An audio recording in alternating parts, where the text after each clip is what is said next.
Tice began studying the work of B.K.S. Iyengar in 1984 and even lived in Mysore, India, to practice with Pattabhi Jois in 1989.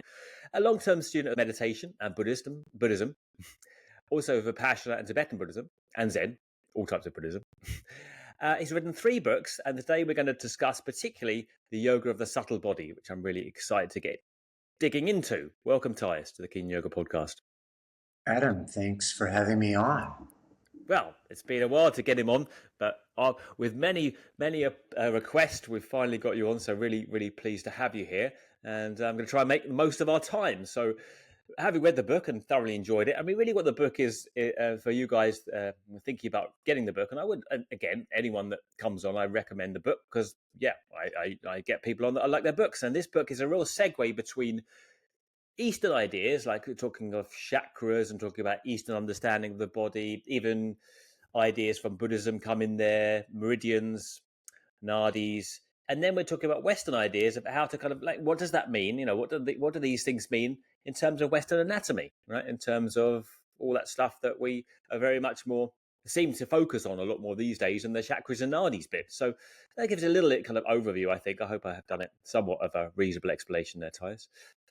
So, I mean, to start off, what would you like to introduce that a little bit more in terms of the traditional and modern models of the body and how you came to contextualize the book and some kind of way in there? Sure. Well, the whole notion of the subtle in yoga and Sanskrit, it's called sukshma. The whole notion of sukshma relates to the very fine, the very delicate, the very faint, and it's really that cusp where the form that we embody, with the bones and fascia and glands and nerve endings, comes right into the formless or right up against the formless. And this idea of the subtle really was one of the name, of course, of gods. When there 10,000 names, of course, for the god. And so that sukshma is a name for Shiva. And that experience of the subtle, like just of a breath, or the way wind moves on water, or that memory of my grandmother when I was a child, just that wisp of experience is a real kind of dharma door. It's a real segue into kind of deeper states, if we will, deeper or more profound places of awareness and meditation. So, I've been interested in this idea of the subtle for a long time, partly because I've rubbed elbows a lot with what the cranial sacral people do. And when we talk about, the motion of the cortex and the fluid drive through the dura, that sheathing around the brain and spinal cord, we're talking about very fine rhythms that have a cadence that will be missed unless one slows down enough and kind of attunes to, a vibration that's very faint. And I guess lastly, just as this intro to the subtle, of course, is beauty. I mean, I think we're all captured by that which, like the light in the aspen tree, or just the way that cloud forms over the high desert where I live in northern New Mexico, the cumulus cloud. There's just a moment of the sublime, and that opens up a kind of whole, atmosphere inside each of us that the beauty does, that also connects us to this subtle. I mean, in terms of the book, it is very subtle and very anatomically advanced. And so I suppose I might back up a second, really, and just ask you to define your own yoga teaching in the first place, because my understanding was that you were always dynamic as a practitioner, but more essentially Iyengar based. Would that be fair to say? Sure. I mean, I started, with Iyengar, the technology of Iyengar yoga, and I still draw on it considerably with the work we do with bolsters and belts and wall ropes and chairs and all the paraphernalia. I mean, as a 60 something now, that my practice, of course, is about sustaining my prana. Now, when I was in my 20s, I went to Mysore in 89. I studied, Ashtanga in 96. I did 2 long, deep trips, Mysore. Very physical, like really calisthenic, very strong medicine. And that worked for me at the time, of course. And then it's just been this kind of the slowdown of becoming more meditative in my approach, influenced a lot by the Buddha Dharma, of just, what's the nature of mind? And then of course that inquiry of who's the one. This is the inquiry of who's the one doing the pose, and what's my agenda behind trying to get into the handstand. What's motivating me? So I started to kind of unravel. It was quite something. It took me like 3 years to sort of fully recover from this, this unraveling of myself as a male yogi with the kinds of, kind of postural feats that I was able to accomplish. And then I was asking myself, well, what's my motivation? Where am I going with this? And that was kind of the subtle work as well, looking at my psyche. And so anyhow, I think, my practice, as I think many of us in the field, we become hopefully more meditative in our approach. And so when dharana, dhyana, and various states of samadhi, I really hope we can talk about the direct experience of samadhi today. And there's a lot of juice there. That sounds exciting. Yeah. It does remind me of when you talk about going towards meditation and less the physical, examining one's motivations. And speaking to one yoga teacher, well known, who I shan't mention, he said, well, given my time again, I'd probably do it all again. But of course, now in an older body, one inevitably has to find other directions. Do you think you'd do it all again? I mean, just going down a slight avenue here.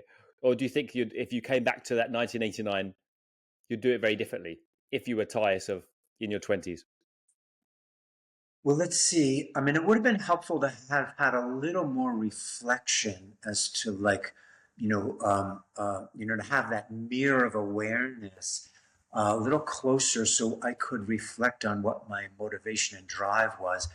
I'm a good, Protestant, I have a good Protestant work ethic, growing up in Massachusetts in New England, it's like I was schooled to direct myself towards a goal, on the soccer pitch or, in the classroom. And so, I didn't see that, coming into yoga, that was, very much of a motivator. I think I would do it the same. We work through the Anna Kosha, Mano Kosha, Vijnana Kosha, that whole, path, if you know that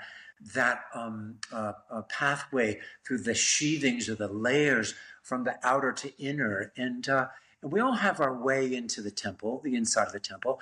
And so, for me, it was like, well, how do you move through the outer layers? And I'm just, grateful, that I survived in one piece. So my interest is very much in what we call the Vijnana Kosha, which is that, that subtle, subtle movements of mind and body. I think we're going to work from the gross to the subtle now then, and just look at a few concepts in a more pragmatic manner from the book. And because what happens in Tyus's book of the subtle body, it goes through different parts of the anatomy, really from the feet, I believe, to the head. And there, I mean, I don't know where you learnt your anatomy, but it's like a medical doctor. You are, I mean, like a surgeon. I mean, it's just the precision and depth of knowledge there is remarkable. And let's start with the feet. Let's start. BKS Iyengar called the feet the building blocks of the posture, I believe. I've always wondered about this idea, and thought, in some respects, from my perspective, the feet are as much a reflection of what's going on in the rest of the body.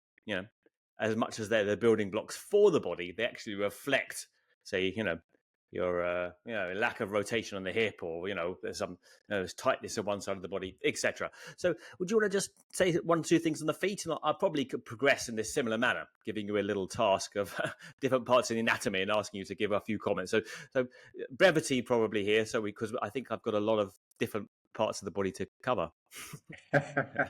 Well, we always say the feet are the foundation to the temple of the body. And being two-legged, being bipedal is not an easy task. Most people fail miserably. The ankles collapse, the knees drop in, the hips are, offset or askew, the lumbar is twisted. So, we do build the temple from the ground up. That's why, the Ashtanga methodology is a really good one. You start with trikon, triangle, flank, warrior, to really, build the structure of the feet. Now, I would just say, Adam, and for the listeners, included here, is that the ground is also what we know as the superficial fascia. So when we talk about connective tissue, which I like to reflect deeply, of course, on all that, rich web of malleable tissue that holds us together, we start from the outside and we move in. So the pilgrimage, in my estimation, is this long pilgrimage from outer to inner. And so we work with the outer sheathing. So it's the feet, but it's also kind of the surface of the body. Moving towards the core. So then, the core is a big deal. It's like, if you're a yoga teacher, just put core in the title of your description of your class, and somebody's going to show up. Everyone will come. People love the core. We're going to get to the core. What about next, progressing towards the core? What about the midline? You mentioned the midline. I like this a lot. The midline as Sushumna Nadi. So now we get this idea of kind of a synthesis of the two ideas together, of the Western and the Eastern. So I'd love you to say a little bit more about that. So the central channel as the midline.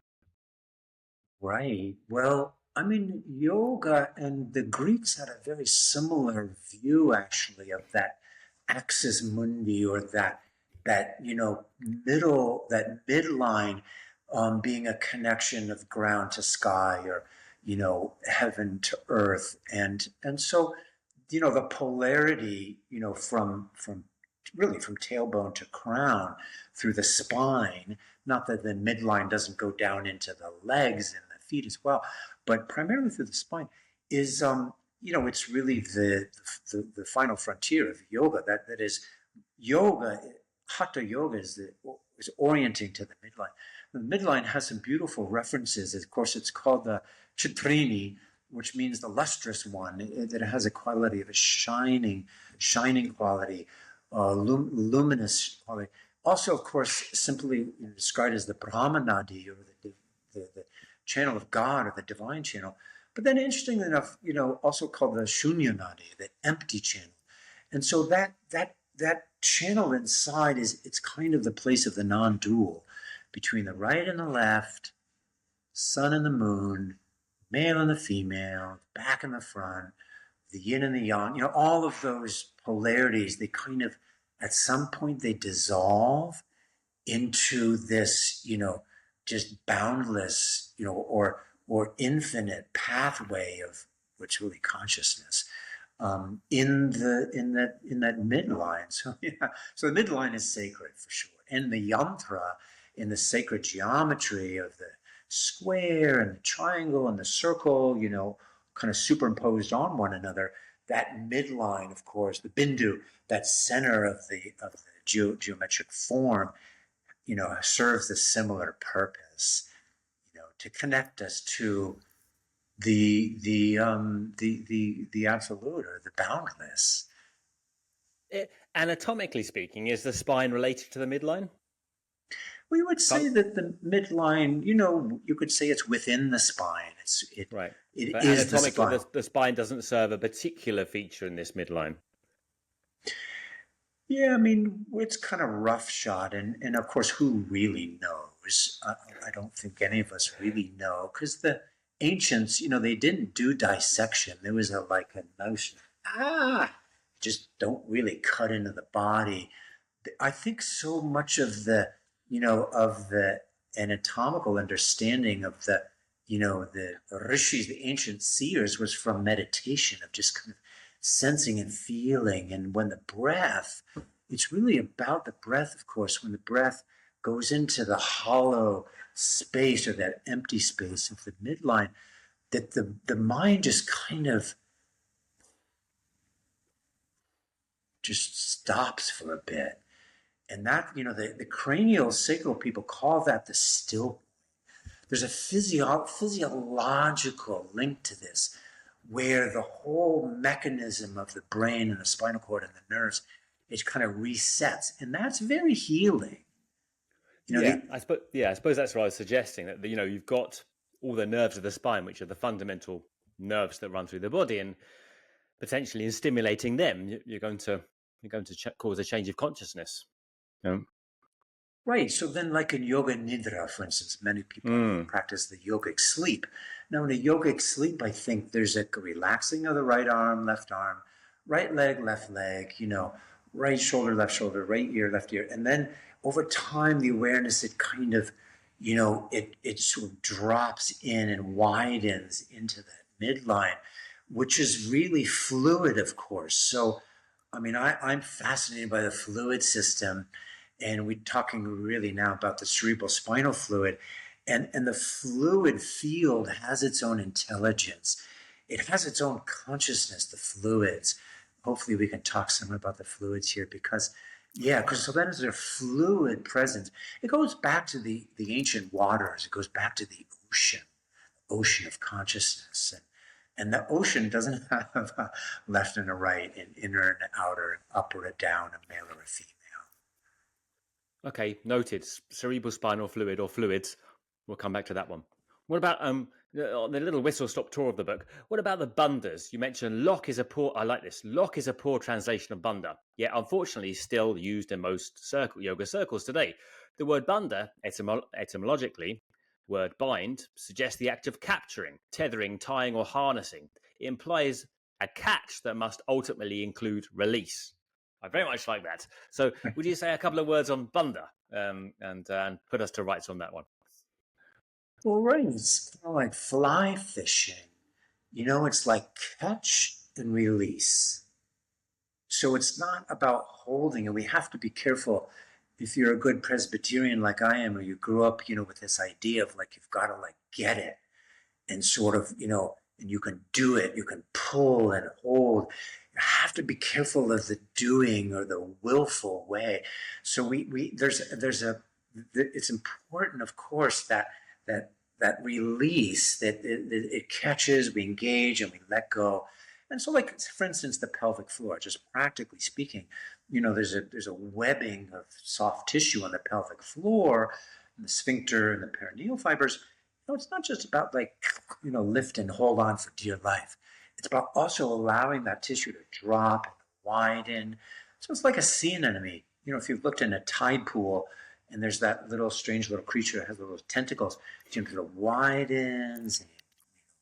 It's like a starfish. It's like a starfish with little tiny tentacles.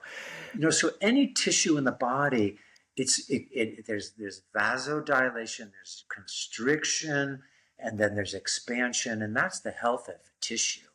The health of any tissue is going through that cycle of expansion, contraction. It's called spanda in Sanskrit. So anyhow, so it's not we just like pull and hold. You have to be able to relax and then engage and relax. And then there's this whole, it's this whole kind of a wave. Yeah, I'm really into fluid motion of like waves and pulses and ripples and, pulses particularly. So I think bandhas help with pulsation in the midline. Mm-mm. Not exactly the same, but Simon Borg-Olivier talks about open bandha and closed forms of bandha. So, I mean, your expression is slightly different, but there's definitely the element of release anyway. Talking about the Mula Bandha idea, you mentioned two types of pelvic floor. I'd like you to explain that to our audience, because your expression of Mula Bandha was quite intense, quite detailed. Right. So, I mean, of course, mula means source or root or, So we're getting to the very root of awareness, which is, it's at the base of the spine, yes, and it supports, sort of root consciousness.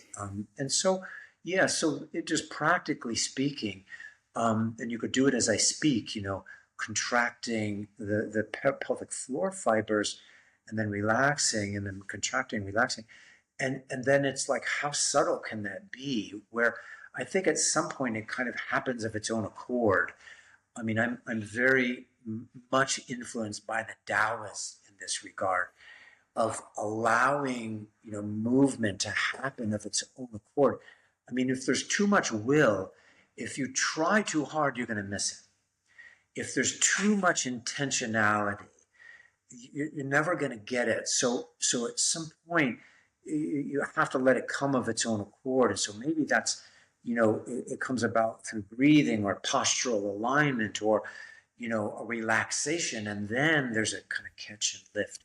So I think Mula Bandha, very, Richard Freeman, of course, who was a real mentor of mine, always, suggested it's not something you can, arm wrestle, or like, crocodile wrestling. You can't like wrestle it into working for you.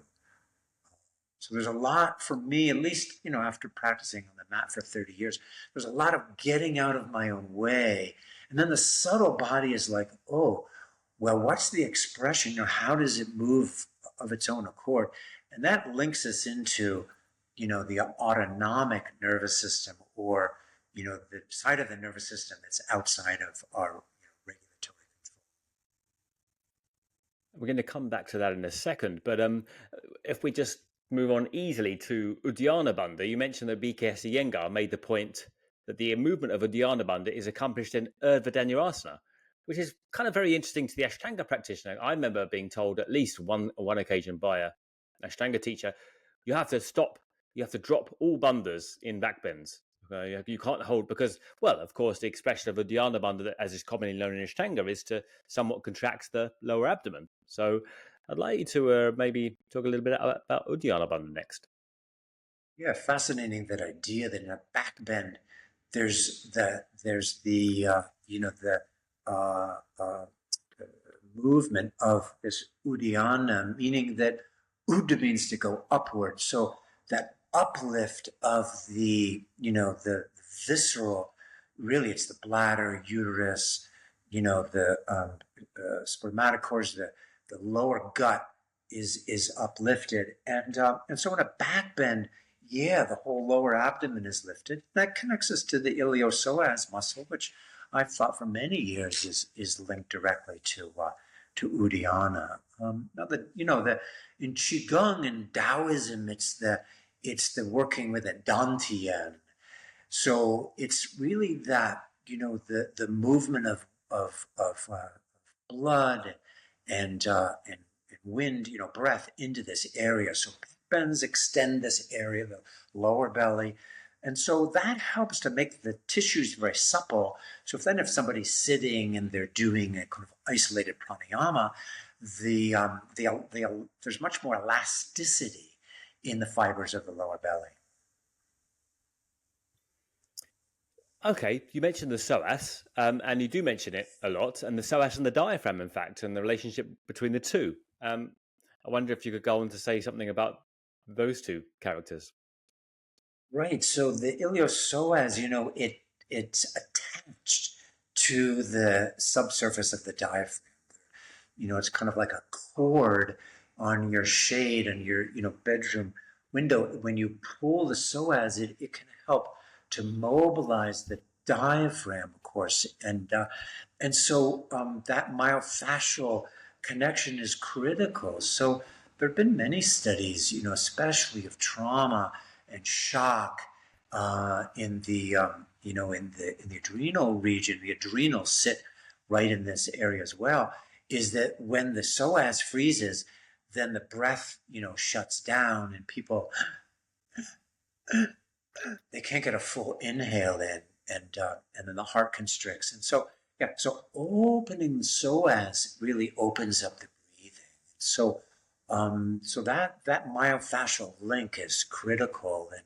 But those, speaking of subtle body, those fibers are super subtle. I mean, if you just bring your fingers down to the base of your sternum, you're in what's really called the Surya chakra, chakra that's not recognized that often. Only chakra translated into English, interestingly enough, solar plexus, Surya meaning solar. So if you're just right down under your diaphragm, you push in below your sternum, it's really sensitive. I mean, in the martial arts, that's when, the opponent gets knocked out and they're on the floor. Very delicate fibers. So you can't just like crank on them. You have to like kind of, slowly mobilize them because it's such it's such a guarded area and sensitive area in the body. Another aspect of the book, you bring up the adrenals, going a little bit deeper now. You say, for centuries, one of the primary objectives of a yogi has been to disrupt and redirect the physiological potency of the adrenal pulse that imparts such dramatic changes on the nervous, cardiovascular, digestive, and immune system. I'd love you to say something on that. That's really, really quite fascinating. Well, we could say that Hatha Yoga is all about working with, the firings of the adrenal and the endocrine system in general, like the chakras and the hormonal system are really, there's so many close links, the thyroid to the throat, the pineal pituitary to the third eye, the Agni chakra, the reproductive organs to the lower chakra. So, the adrenals are what makes us tick. So if you've had your cup of joe this morning, your adrenals are kicked in and you're ready to go, or you do, a stronger practice, that's a really sympathetic nervous system practice. If you do Surya Namaskar, 5 A's, 5 B's, you're going to kick off your adrenals. Your heart rate increases. It's certainly brings adrenal charge. But then yogis have like carefully worked the adrenals, like what helps to increase adrenaline or to mitigate the flow of cortisol and the epinephrine, norepinephrine in the hormonal system. And so, not eating meat, not having sex, for instance, or chanting, are ways to kind of mitigate the charge of the adrenals. And then, that's a kind of parasympathetic, serving a parasympathetic charge. And then that really helps, one relax very, very, very deeply. So we're looking for a very profound relaxation or experience of tranquility inside. So the adrenals are really the battery pack of our, life force. But oftentimes they're overstressed, they're overcharged, they're exhausted. So we have to really carefully, stoke the adrenal fires depending on one's life experience.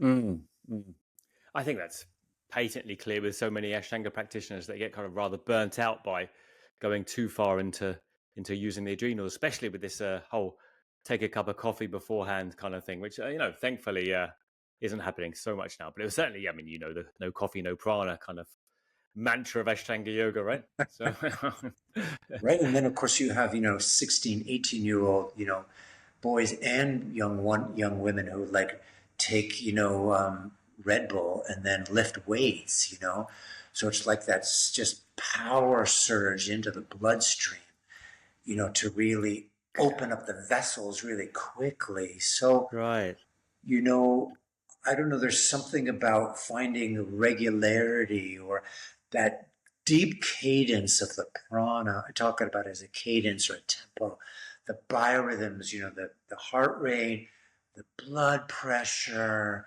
the breathing, of course. Like, how do you find those really deep waters inside? And so be careful. Well, I be careful myself because, I've done a lot to my body over the years. I try not to like kick off, my adrenals too fast, too quickly. I try to get into that steady tempo, so that I have sustained prana, throughout my day. Hmm. That's a good point. I never thought about. I mean, because you see in the gyms they're selling all these energy drinks, and I just think it's meant to be a place of health, isn't it? Why are they selling these drinks? But that's the point, isn't it? That you're kind of getting some kind of real high or rush through taking one of these drinks and then like lifting heavy weights. Yeah, it reminds me of something, a part of I mean, that kind of very astute observation of modern young culture. It reminds me of part of your book where you talk about the low riding cars. Do you remember that? What part was that? I like that. The easy riding cars down in Santa Fe on a Saturday night when they've like jacked the car really low and they can hardly get over the speed bumps. What was that in relation to? Do you remember that? Yeah? Yeah, that's the low rider asana. The low rider asana. Yeah, there's a long-standing history, especially in the Hispanic community here in the southwest of America. Where they take their vehicles and I don't know how they do it. Suspension. They The suspension. They've got those. Yeah. I love the look of it. Yeah. Yeah, right. And they're souped up. The vehicles are super souped up, and the windows are rolled down. It's a Friday night. They get their stereos, and they just crawl through town. You can't go fast, as I understand it, in those vehicles. It's going to wreck your suspension. So there's something about going slowly, like finding that really low gear and being really alert, like finding first gear in your life and being really alert at the same time. How do you find that? That's what I try to do in my day is like, how can I stay really steady, not high gear? I don't want to burn my octane. I've done a lot of that over the years. I basically know how to burn high, but it's been really taken me years to find first gear or even idle, and then there's power there. So I think yogis have always known that there's power in first gear. But, as a culture, we move fast. The yoga industry moves really fast.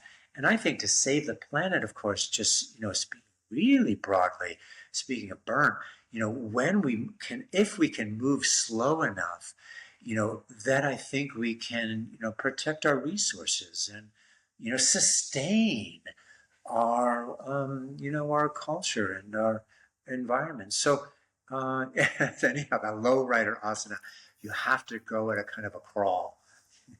Yeah, that was kind of related. I'm glad it wasn't a complete non sequitur bringing that in. I've got here in my notes, can you pragmatize the energy of the sacrum? I suppose your references to the sacrum must have been quite evolved. Yeah, I'd love you to say something about that. Obviously, the seat of all modern asana really revolves around all this sacrum stuff, which is often really not pointed out. That almost every yoga posture involves some kind of lotus or some kind of hip rotation, which is quite extreme in the normal, range of motion that we have. But it isn't really talked about much. So I'd love you to say something about the importance of the sacrum to hatha yoga. Well, sure, of course, that word in Latin, sacrum, comes out of the root for sacred. So it's the holy bone. I mean, it's anatomists, agree that it's the center of gravity in the body, right where the spine joins the pelvis. And so, those are the deep waters. Those are the deep waters. And many of the icons, the Buddhist and Hindu icons, depict the enlightened figure, Manjushri or Shakyamuni Buddha, or, even the Shiva figure of sitting on this, lotus, this waterborne flower, that kind of lily pad at the base. You'll see that in the icons, and so the base is meant to be fluid. That's the second chakra. The second chakra is the water chakra. So how can we stay fluid at the base?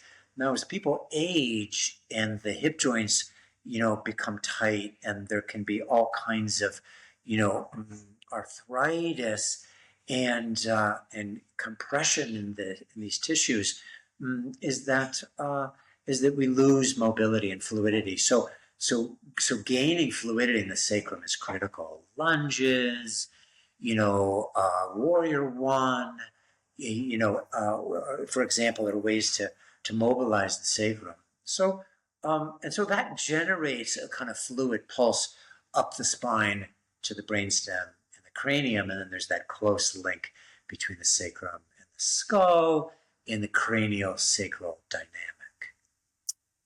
Well, what is that link? Sorry to ask a silly question. What is the link between the cranium and the sacrum? Why is there a particular link? Well, of course, those are the two bookends of the spine. So you have, your occiput, which you can cradle, of course, with your hand, and we do this on the table when we do the cranial sacral hold, and the other hand under the sacrum. And so those cranial sacral holds are really direct connection into that midline and that fluid, the fluid presence of the cranial sacral fluid, the CSF, and then we're really in the deep waters that are bathe the spinal cord, bathe the brain, and it's very, very relaxing. It basically kind of induces yoga nidra. The osteopath or the craniopath or the rolfer would induce a yoga nidra by cradling those two bones. So yeah, there's a really profound connection. And so I'm always interested, like in Hatha Yoga, okay, you have up dog, down dog, you have cat cow, or we do, spinal undulations on the floor where you're rocking, pumping those two energetic centers. And when we get them to synchronize, it does, I think, increase, a kind of synergy of fluidity through the whole spine. Yeah. Yeah. I remember someone saying that there was something that the transformation of the consciousness could be to do with the rhythm of the cerebral spinal fluid. So like a kind of the ability to make a certain rhythm through the fluidity of the body. So this is your introduction into talking about that fluid question, which is, I think, always been on the tip of your tongue throughout all of this, really. It's definitely a clear line throughout your philosophy on yoga.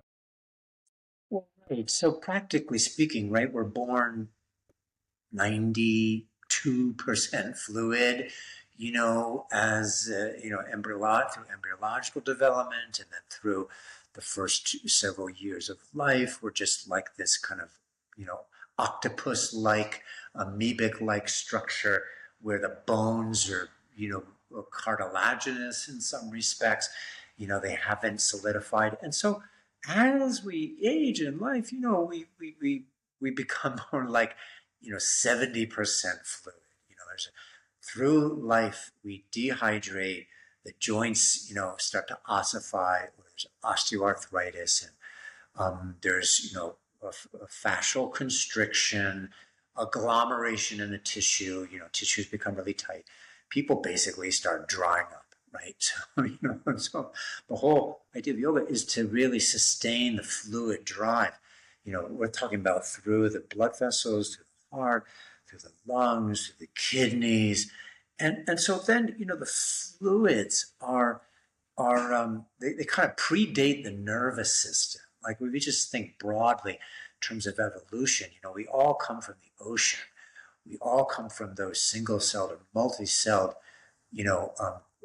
organisms, very simple, before, we're talking about pre-vertebra, before the spine evolved, before the midline evolved, there was fluid. So fluids underlie midline.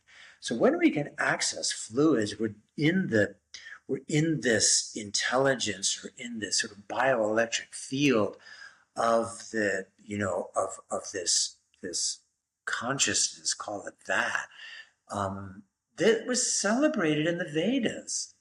The rishis, would chant to the fluids, like, "Oh, fluids, you are the ones that sustain us. May you prolong our lives and bring us, horses and cattle." You don't think they were just chanting to the Soma? Like, Soma, exactly. Yeah, just chanting to kind of like, yeah, to their kind of intoxicating beverage. Right.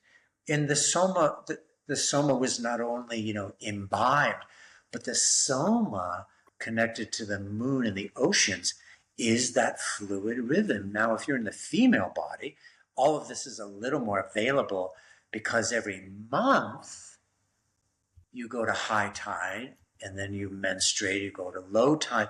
Those physiological rhythms are available to you, and then you go through premenopause, menopause.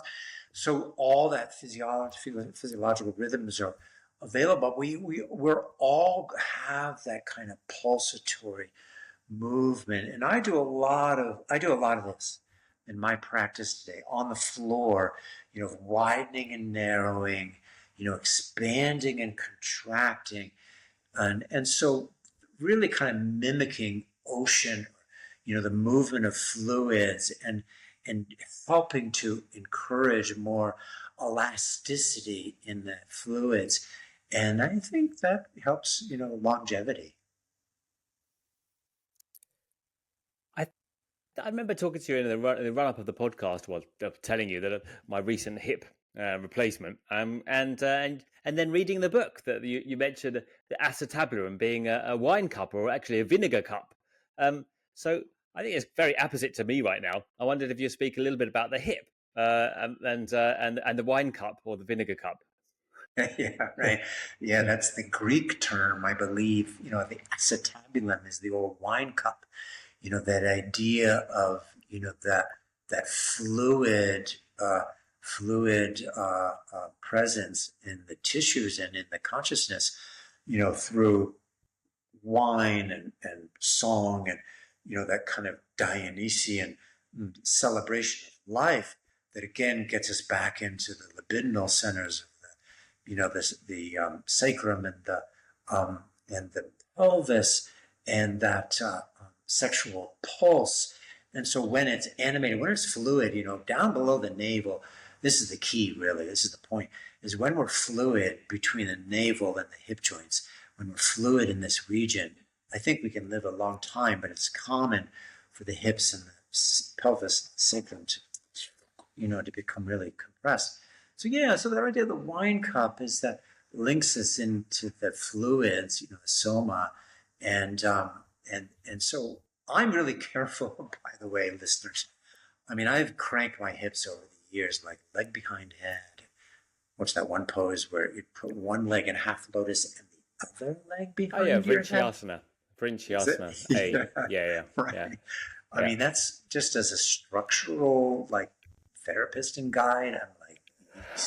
I'm not sure, structurally, that's. I would say it's pretty intense. I mean, just as a caveat here. In fact, my wine cup was never actually really a wine cup. Apparently, I was born with a dysplaxic hip, which I never even realised. So I didn't really have a cup, but rather a kind of shallow bowl, or if I can imagine, like a shallow soup plate, I think. I think that just kind of easily doing those kind of postures, it was like a natural progression into wearing away what I did have through not really having much of a cup in the first place. Yeah. Oh, yeah, like a deterioration. It was deterioration, but I started out with a lack of a proper hip joint in the first place, and Right. very shallow, I think, is what they suggest. Yeah, Adam, I mean, that really resonates for me because I know my left and right hip have very different personalities. There's my right and left hamstring are very different. And so I always recommend, to listeners, come to know your own signature, what I call the signature shape.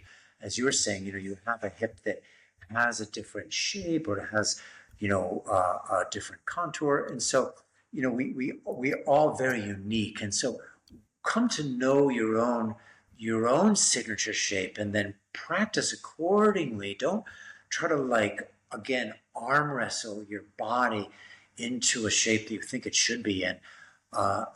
It's really important to note, whether it's scoliosis, or it's, short-legged syndrome, or it's, you have your one femur is joint thicker than the other. Be careful, because I always encourage my trainees in the teacher training work, don't think your body's going to be symmetrical, because we live in very asymmetrical bodies. The more you So practice, the more you see. you have a midline, but your midline is not quite a midline.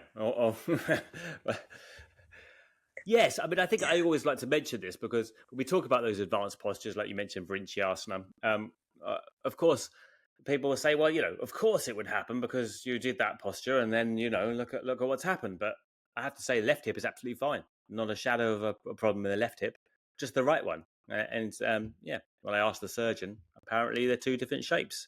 So there you have it. Yeah, yeah. I guess like for all the listeners, like the shape of your, cranial base, like the shape of the bone at the base of your skull, the occiput, and C1, one side's going to be robust. If you're right-handed and or a waitress or you garden or you cut hair, I mean, just the tissue pulls on bone. And so they just have a different, the two sides of the tissue will have a different shape. And now if you do cadaver work, which is the great Shavasana, you're doing cadaver study, you're like, oh my God, this geezer, you can see how much more developed one Psoas is from the other. I can remember with Richard Freeman outside of Boulder, what do yogis do in their spare time? They go to the cadaver lab and poke around. And this one guy, I mean, his right psoas was so much thicker and a little twisted than the left side. It was almost twice the size. So, can you get in there and feel the difference in the texture of your right hamstring, left hamstring, right side, low back, left side, low back. And then you want to listen and be careful because I don't think you're ever going to be symmetrical. I stopped years ago trying to make my body symmetrical because, we don't live in a symmetrical body. And the Greeks were interested in that kind of symmetry, and the yogis, I think the Indians very much so. I think we have that in the yoga world very much. The trying to make the both sides the same, symmetrical, balanced. Literal equality and balance is very alluring, I think, for the general ideation, isn't it? Right, that we can find some sense of visual harmony between the two sides. I mean, even if you look at studies of faces and stuff, they say, oh, the people that are attractive have the most equal faces in terms of balance. Right, I think we find that very kind of pleasing on a deep level. But to that end, I mean, what is your idea of alignment then, if it's not literal balance? Well, right, Adam. I mean, that's a good point. Is that there's that idea of, oh, my face will be perfectly balanced, and then that's a good thing. But that's the mind, a projection of the mind. Because when we talk about energy, let's talk about energy for a second. What's known as it's called Shakti in the yogic system. We want energy in the body. It's not about looking balanced. I want to have like energy in my life, and so really, I think that the body can be is often asymmetrical, but if we are careful and we are moving from our own signature shape, you want to optimize vitality in your own body. And that's not about making it perfect. It's about getting blood to flow. And so the fluid system, back to the fluids, it's not about symmetry. Like the arterial flow, the venous flow, the lymphatic system. What? It's not about symmetry. That's like the mind thinking, oh, right shoulder, left shoulder has to be right hip, left hip. No, we're talking about the deep life force is asymmetrical, like the ocean, the tide, the waves are getting pulled to the side. I mean, that's why we all love nature, is it's just, it has its own, every tree, every cloud has its own signature shape, and there's energy, there's prana there. So I encourage, my students to think more energy rather than symmetry. Yeah. Well, to that end, another matter of great romanticism is the heart. I mean, people always talk about the heart opening, etc. And then you, I think, spoke beautifully about the heart as as a center, as a physical center in the body that does matter. I wonder if you could say something like that before we get onto your samadhi question to wrap it up. Yeah. Save the best for last. Exactly. Yeah. The heart, of course, is the epicenter of feeling. So it's like bhava, bhava. The feeling is that such a part of the subtle body. So if we can, do the low rider asana, if we can go slow enough in our life and listen carefully and just attend to what's going on inside, we can start to yoke to the very subtle movements of the heart. Now, some of that is pain. Some of that is despair. Some of that is sorrow. So when we talk about feeling, we're not just, going into the Irie, the Om Shanti. We're tending to the pain body. We have to tend to our sorrow.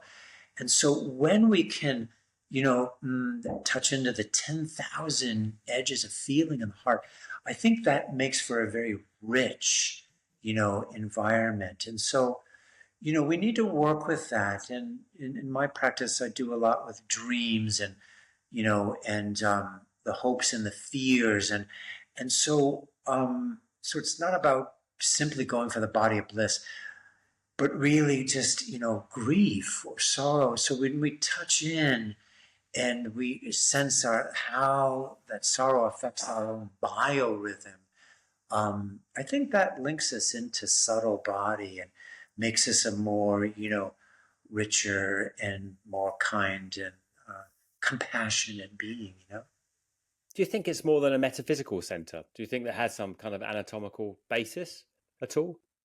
That the heart itself is related itself to grief and pain and these things? Or is it purely metaphor? Both. I had one teacher who said that the, heartbeat can be felt in every cell of the body. I'm not sure exactly that's physiologically accurate, but that's a good idea. It's close. The heartbeat can be felt in every cell. So if your body is really integrated and there's good coherency, your circulatory system and your digestion and your heart rate, blood flow, then I think we have this total synergy, and that the heart is throughout the whole body. It is. And so there's that on the, physiologically, but then there's, of course, as human beings, we have to remember this in the rise of AI now, is that we have this capacity for this bhava thing that, the robotic community doesn't have. And so yogis, we want to really cherish that, because that's a portal into the subtle body and into the deeper meditative states. I'm not sure a robot can practice samadhi, but I don't know. All right, you've answered a lot of my questions now. So I'll let you speak on samadhi, please. It sounds rather intriguing if you're suggesting that this is a state that can be tapped into by the average practitioner, as it seemed. Yeah, right. I mean, a little bit every day, right? I think a little bit every day, that we're all in, short spans of samadhi. I mean, of course, sleep, number one. There's various stages of sleep, sleep with dream and sleep without dream. The non-REM state of sleep, sleep without dream, is usually pointed to by the yogis as being that place of real, healing and very, very deep rest for the nervous system and for the brain. And so, so sleep is a kind of samadhi, yoga nidra is a kind of samadhi. I think people blip into little states of samadhi doing leg up the wall pose, or there's just a kind of, that you're in shavasana and you kind of like go into that, that liminal place where you're not really awake, you're not really kind of asleep. It's a kind of bardo state. So yogis, of course, look to sort of, go in there, and that's brackish. I mean, there's a real place where the nerves let go and the mind let go, and that's I mean, Patanjali called this samapati, beautiful word, samapati, which means like, absorbing into, you know, I don't know how you translate somebody, absorption is a really good translation. And that, of course, brings us back to fluids. So when you have a sponge that's, absorbed in, a bucket, then it's saturated. And so I say, how do you get to the saturation point? And what's it like to hit the saturation point? I'm talking about mind, body, fluids, consciousness. And when you hit that saturation point, that samapati, it's very healing. It's like that ocean of bliss again. And then, and there's a deep quiet. There's a deep serenity. There's a real serenity. So I call it the sensation of serenity. Buddhists will reject that because, there's no feeling ultimate in the state of emptiness, But if there's a sensation of serenity, like what's that like? And that's very close to the saturation point. So anyhow, I think we all need to practice more samadhi and stay in it longer each day and share it together and stop, burning up the planet and just spend more time in that beautiful resource that's always within us already. It's really a beautiful thing. Yeah, you asked about my understanding. I would say similarly. I don't think it's out of the ordinary. I think that people looking for it out of the ordinary, and then they consequently never find what's in front of their faces. I think that moments of expanding outside one's own personal infatuation could be seen as samadhi. And the problem is that we don't spend long enough in it because that takes practice and a particular method. In which case, it never really has any bearing on one's life because you have these moments, looking out over a beach or a sea or a cliff, off a cliff. You can't link them up. They are blissful in a momentary way, but they're essentially meaningless like any drug because they're not linked up because we can't spend long enough in them. So my last question to you is asana enough to cultivate these moments of samadhi and make them last longer? I mean, evidently you've been doing many, many other things with your life other than just asana, Zen Buddhism, Tibetan Buddhism, and all the other kind of things that you've been doing. Do we need them? Do we need to practice, on the most pragmatic level, do we need to practice meditation along with asana, or could we just find it simply on the mat? As my final little injunction to you. Good question. Generally speaking, I pull a lot of different threads onto my spool. I mean, I used to think, do the practice and all is coming. I just had to do my yogasana. But then I had to take a step back and look at that inner, my motivator, or who's the one who's doing all this. So I think a certain, reflectivity is important, or holding up that mirror of awareness. And when it comes to samadhi, the meditative limbs, we're talking, dharana, dhyana, samadhi, that's called samyama in the Patanjali's yoga. So those meditative limbs are really important. And you could do it on your back. You could do it, under the big oak tree in the backyard or on retreat. And just, and when we kind of note, oh, wow, I'm coming to that place where the like clouds, in the mist kind of like, it's just like fog or mist, it just kind of hovers over the valley. It's like you're kind of in that, the particles of prana are so light. And you're like, and then you like can't grasp that. You can't say, oh, mist. Oh, I've got it. Oh, I'm there. You've got to be really careful. You can't like tag it or identify. You just have to keep soaking in and settling in. And so it's a deep letting go. It's a really, really, really, really, really deep letting go. And if we do that letting go before we die, that I think we touch into what the yogis were, deemed this great boundless, chitta, this great boundless awareness. So I think you can kind of practice it. At some point, you can't practice it. You can't will your way. You can't intentionally get yourself there. You have to get out of your own way, but then you can be there. and like, what's the sensation of serenity like? Or you can sort of recognize that state. It's not, there's nothing there, so there's nothing there to see or grasp. It's like mist.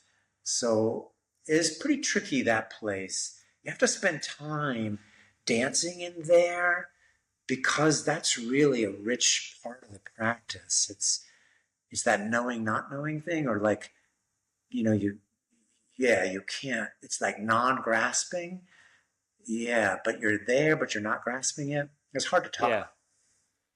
Sounds like you've been doing a lot of Zen. It sounds rather Cohen-like, doesn't it? Well, it remains to be said that I do recommend you get that, because it's very, very unique, this book, The Yoga of the Subtle Body. Its full title, Yoga of the Subtle Body, A Guide to the Physical and Energetic Anatomy of Yoga. So it is this energetic anatomy, but also the physical anatomy, as Tyus has made very evident in our great chat today. Tyus, as a parting shot, I'm going to ask you something which someone asked me on a podcast, which I couldn't come up with a great answer to. So I wonder if you could do it better justice than me. It's their question. I kind of ripped it off. That doesn't really sound like my question, if you know me. You've got a billboard, right? What words, what few words would you put on that billboard for everyone to see? Well, let's see. What words would I put there? I would say, presence. That really, as Thich Nhat Hanh once wrote, the present moment is where life can be found, and if you don't arrive there, you miss your appointment with life.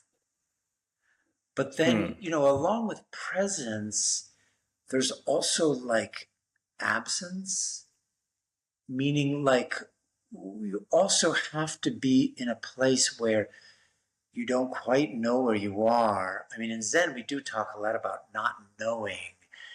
If you just think you know where you are, like, okay, I got it, and I'm going to put it up on my website, you're far from it, man. At some point, you have to realize you can't know this thing we're talking about. You can't know it. You can't grasp it. You can't see it. You can't, touch it. It's beyond language. So I would put absence and presence. I know that's kind of koan like too, but I spend time in absence where I'm sitting, I'm breathing, I do some pranayama, I relax my shoulders, I bring my chin down. It's like then I'm kind of in an absence place. And I try not to interrupt that by saying, oh, that's really great, or oh, take it over here. I rest in not doing. In the Taoists, they call it not doing. So spend time in presence, spend time in absence. I don't know. It's a tricky question. 2 words on the billboard. I didn't give you 2. You can have as many as you want, but I mean, certainly I was just extrapolating from this last question. Okay, then I would given. say You got a third word. You got a fourth word. If you need to put a brackets. Then it's the midline between the two. Okay, so maybe just a dash between the two, absence, presence. Well, that was certainly, if we could have a bunch of billboards filled with these kind of things, the world would be a different place, wouldn't it? And it also reminds me of T.S. Eliot saying in the Four Quartets, humility is endless in terms of the not knowing aspect of things, which is one of my favorite quotes. So, and a final word to you, Tyus, though, because I don't want to end. It's your episode here. So, anything else that you might say? Let's ask you one more question then. Well, I could just add to that, Adam. Humility is critical. One has to have humility when you approach this thing. It's like approaching an animal in the wild. You can't just like say, there it is, there it is, and get your binoculars. As soon as you've done that, they're gone.